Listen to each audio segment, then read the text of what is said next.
Hello नमस्कार, सुखोपीडिया में आपका स्वागत है। अग्निपथ योजना देश सेवा का सुनहरा अवसर। तो अग्निवीर बनने के लिए क्या एलिजिबिलिटी क्राइटेरिया होना चाहिए, क्या मिनिमम एज लिमिट है और मैक्सिमम एज लिमिट क्या है, सैलरी पैकेज क्या है और एक कितने टेन्योर के लिए रहेगा आपका ये जो अग्निवीर जो रहेंगे कितने साल तक कार्यरत रहेंगे, इन सब चीज़ों के बारे में बात करेंगे। और ये भी बात करेंगे कि कल के प्रोटेस्ट के बाद गवर्नमेंट ने क्या स्टैंड लिया है, क्या क्या चेंजेस किए हैं, इन सब चीज़ों के बारे में हम बात करेंगे। तो आगे बढ़ने से पहले प्लीज़ सब्सक्राइब सुखोपीडिया को जरूर सब्सक्राइब करें। तो हम यहाँ पे हम डिटेल में बात करेंगे। तो सबसे पहले हम देख लेते हैं कि इस योजना के तहत जो अग्निपथ योजना है, इसके थ्रू जो अग्निवीर बनेंगे लोग, उसके लिए एलिजिबिलिटी क्राइटेरिया क्या है। एक परिवर्तनकारी योजना है राष्ट्र के लिए। तो इसमें अनेकता में एकता पर आधारित राष्ट्रीय एकीकरण के लक्ष्य के साथ सभी क्षेत्रों की महिलाओं सहित युवाओं के समान अवसर, सिविल सोसाइटी में सैन्य लोकाचार वाले सशक्त, अनुशासित और कुशल युवाओं के माध्यम से राष्ट्र का निर्माण। इसमें जो मुख्य विशेषताएं हैं इस योजना को, उसको देख लेते हैं। तो अग्निपथ योजना पर आधारित भर्ती का मॉडल, अग्निवीर के तौर पर सशस्त्र बलों में सेवा करने का सुनहरा अवसर मिलेगा। पूरे देश में मेरिट के आधार पर भर्ती होगी और इसका जो कार्यकाल होगा, जो टेनियर होगा, इसका कितना होगा, 4 साल का कार्यकाल होगा। आकर्षक मासिक वेतन और सेवा निधि पैकेज भी मिलेगा। मतलब आपका जो सैलरी मिलेगी तो मिलेगी, लेकिन 4 साल के बाद जब आप रिटायर हो जाएंगे, इसमें क्योंकि 4 ही साल का है तो एक तरह से रिटायर भी बोल सकते हैं आप यहाँ पे। तो जब 4 साल तक आप नौकरी करेंगे, उसके बाद जब आप नौकरी से मुक्त होंगे तो उसमें क्या होगा, आपको एक पैकेज मिलेगा जिसका नाम है सेवा निधि। अस्थायी भर्ती के लिए आवेदन का 100% अवसर है। जैसे मान लीजिए ये तो ये अग्निपथ योजना है, इसके थ्रू आप आर्मी, मतलब तीनों सेना में जाएंगे आप। आर्मी है अगर, फिर नेवी है और फिर वायुसेना भी है, तो तीनों में जाएंगे। उसके अलावा जो अलग से जो भर्तियाँ निकलती रहती हैं इसमें तीनों सेना के लिए, उसमें भी आप एलिजिबल हैं भरने के लिए, क्योंकि यहाँ पे मेंशन है अस्थायी भर्ती के लिए आवेदन का 100% अवसर। तो जो एज क्राइटेरिया, उस एज क्राइटेरिया तक रहेंगे आप, तो इसको आप आवेदन इसमें रहते हुए भी कर सकते हैं। उसके लिए भी ऐसा नहीं है कि अग्निपथ योजना आ गया है तो आप उस वाले भर्ती में नहीं जा सकते हैं, आप उसमें भी भर सकते हैं।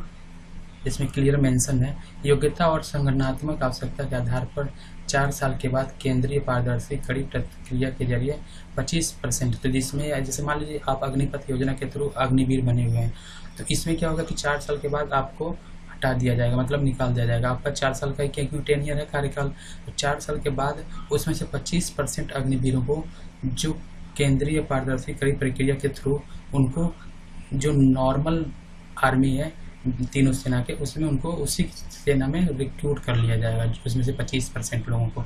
और 75% के लिए गवर्नमेंट ने अलग से कुछ जो भी योजना है उसमें आपको नियोजित करी। जैसे मान लीजिए स्टेट पुलिस है या CAF है, उसमें भी आप जा सकते हैं, या स्टेट PSC है, उसमें आपको क्या हो जाएगा, योग्यता पे आपको वरीयता दी जाएगी, आपको मतलब प्रेफरेंस दिया जाएगा उस पर। अगर आप फॉर्म फिल करते हैं, जैसे मानते हैं यूपी पुलिस का फॉर्म फिल करते हैं, आसाम पुलिस का फिल करते हैं, उत्तराखंड का, बाकी और स्टेट भी इसमें आएंगे। अभी तो सारे स्टेट नहीं है, बाकी उत्तर प्रदेश सरकार ने और आसाम गवर्नमेंट ने, उत्तराखंड ने गवर्नमेंट ने अभी बोल दिया कि हम अपने स्टेट में अगर पुलिस की भर्ती होगी तो उसमें हम आपको वरीयता देंगे, मतलब प्रेफरेंस देंगे, अगर जो अग्निवीर हैं 4 साल के बाद जब रिटायर हो रहे हैं तो। बाकी बात कर लेते हैं इसमें पैकेज की। तो इसमें पात्रता, मतलब मिनिमम एज लिमिट क्या है, 17.5 साल का होना चाहिए और मैक्सिमम एज क्या है, 21 वर्ष। जो बाद में भी चेंज हो गया तो उसके बारे में भी बात करेंगे हम। तो अभी जो पहले आया था उसमें मिनिमम एज कितना था, 17.5 साल, और मैक्सिमम एज कितना था, 21 ईयर्स। भर्ती के बारे में बात कर लेते हैं। तो सेवा संबंधित अधिनियम के तहत उम्मीदवारों का प्रशिक्षण अवधि सहित 4 साल की सेवा होगी। तो ये सेवा अवधि कितने, 4 साल की है। भर्ती प्रक्रिया में कोई बदलाव नहीं है। जो भर्ती प्रक्रिया जो अदर वाली होती है, जैसे सेना की भर्ती जो होती है, उसमें कोई बदलाव नहीं, वो तो चलता ही रहेगा। ये तो अलग एक अग्निपथ योजना है, उसमें ये ऐसा हो रहा है। वित्तीय पैकेज की अगर हम बात करें तो प्रथम वर्ष का पैकेज जो है लगभग 4,76,000 है। चौथे वर्ष में 6,92,000 तक की बढ़ोतरी होगी। भत्ते की बात करें तो जोखिम और कठिनाई संबंधित एवं अन्य भत्ते जो लागू हों। सेवा निधि की बात करते हैं तो प्रत्येक अग्निवीर को अपने मासिक वेतन का 30% का योगदान देना होगा।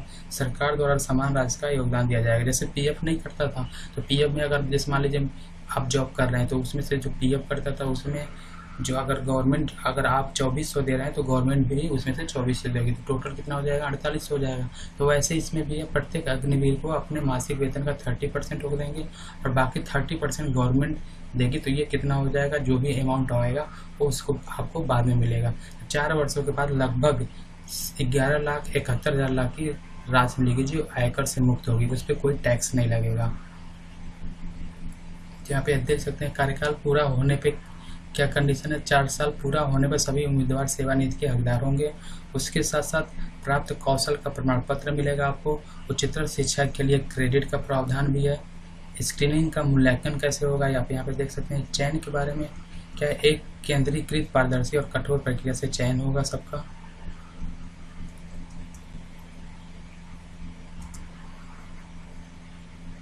ठीक है, इंग्लिश में एलिजिबिलिटी क्राइटेरिया और यहाँ पे पैकेज के बारे में बताया गया है।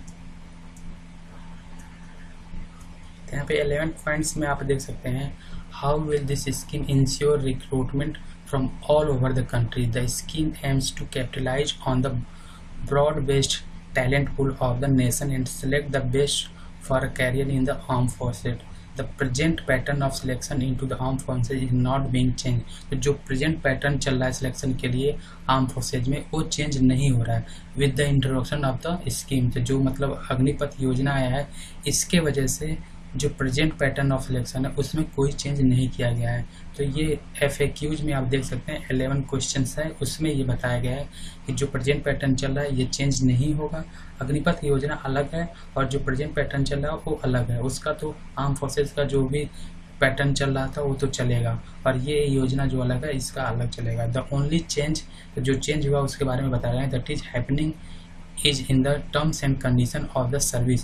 As you all aware that there's 3 services are having well established selection centers spread over the country which have enabled them to recruit people from even the remotest part of the nation. Since these very selection centers would continue to undertake the responsibility of recruiting personnel, we expect that the all India representation would not be affected by the introduction of the scheme.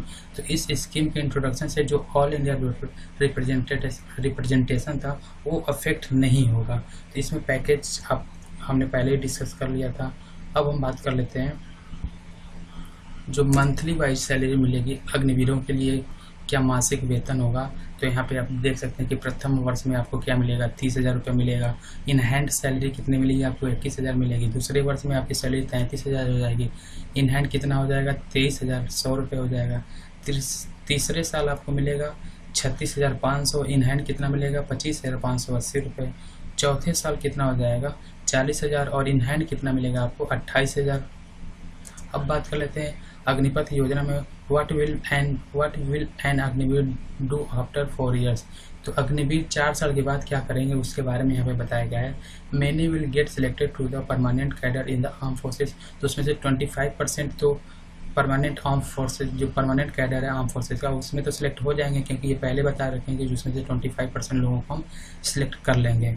For the rest, जो rest है उनके लिए क्या होगा, get a financial package of about 12 lakhs and a head start in life. For those wishing to be entrepreneur, जो business करना चाहते हैं, प्रायोरिटी अंडर बैंक लोन्स, तो उनको बैंक लोन मिलेगा। For those wishing to study further, तो जो further पढ़ना चाहते हैं 4 साल के बाद, तो class 12 equivalent certificate and bridging course of choice for further study. तो 12 इक्विवेलेंट 12 का सर्टिफिकेट मिल जाएगा आपका ब्रिजिंग कोर्स फर्दर स्टडीज़ के लिए। For those wishing to work, जो फर्दर काम करना चाहते हैं, तो उनको क्या हो जाएगा कि given priority in CAPF, Assam rifles and police and allied forces in several state. तो सेवरल स्टेट्स में उत्तर प्रदेश, उत्तराखंड और आसाम ने तो घोषणा कर दिया, बाकी अदर स्टेट्स भी करेंगे लेटर या सूनर, जब भी होगा तो भी तो करेंगे ही करेंगे, क्योंकि जो स्टेट पुलिस में जो वैकेंसी आएगी उसमें क्या होगा, इनको प्रायोरिटी दी जाएगी, प्रेफरेंस दिया जाएगा, वरीयता दी जाएगी। Tangible skills and work experience in different facets including engineering, mechanics, law and order etc. Major companies and sectors जैसे IT sector, security, engineering have announce they will prefer hiring a skilled and disciplined Agniveer. Last but not least the confidence of armed forces personnel. अब बात कर लेते हैं जो कल protest हुआ था उसके बाद गवर्नमेंट ने क्या डिसीजन लिया, मिनिस्ट्री ऑफ डिफेंस ने, उसके बारे में यहाँ पर बात कर लेते हैं। तो पहले क्या होता कि एंटेक्स जो एज लिमिट थी, मैक्सिमम एज लिमिट कितनी थी, 21 ईयर्स थी। अब उसको बढ़ा के कितना कर दिया गया, 23 ईयर्स कर दिया गया। तो यहाँ पे extension of entry age Agnipath scheme. तो ये कल आज ही का नोटिफिकेशन है, कल प्रोटेस्ट हुआ था उसके बाद गवर्नमेंट ने आज नोटिफिकेशन जारी किया। Consequent to the commencement of the Agnipath scheme, the entry age for all new recruits in the armed forces has been fixed। तो जो फिक्स था कितना था, 17.5 से 21 साल फिक्स था। Cognizant of the fact that it has not been possible to undertake the recruitment during the last 2 years। तो last 2 years से कोई रिक्रूटमेंट हुआ नहीं था। तो the government has decided that a one-time waiver shall be granted for the proposed recruitment cycle for the 2022। तो one time waiver दिया जा रहा है, ये हमेशा के लिए नहीं रहेगा, ये वन टाइम वेवर दिया जा रहा है। गवर्नमेंट ने डिसाइड किया कि 2 साल से कोई रिक्रूटमेंट हुआ नहीं था, तो इसलिए वन टाइम हम वेवर दे रहे हैं according to the upper age limit. Upper age limit के लिए वेवर दिया जा रहा है, और किसके लिए दिया जा रहा है, केवल recruitment process for Agnipath scheme के लिए। जो पहले से सिलेक्शन पैटर्न चला रहा था उसमें आपको छूट नहीं मिलेगी, ये केवल किसमें छूट मिलेगी, ये जो स्कीम है अग्निपथ स्कीम, इसमें छूट मिलेगी, वो भी वन टाइम ही छूट मिलेगी। तो कितना हो गया, 21 ईयर्स से 23 ईयर्स कर दिया गया है। ये वीडियो देख लेते हैं जो अग्निपथ योजना से रिलेटेड है।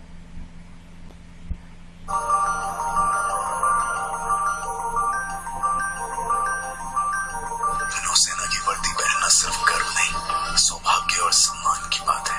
भारतीय नौसेना ने मुझे मौका दिया अपने जुनून से अपनी मातृभूमि की सेवा करने का। एक युवा से लड़के को आत्मविश्वासी और समर्पित प्रोफेशनल बनने का।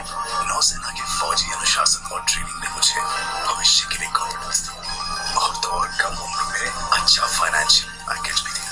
जबकि मेरे कई दोस्त अभी भी बढ़ रहे हैं, मुझे गर्व है कि मैं भारतीय नौसेना का हिस्सा। Join Indian Navy, an ocean of opportunities. Visit joinindiannavy.gov.in।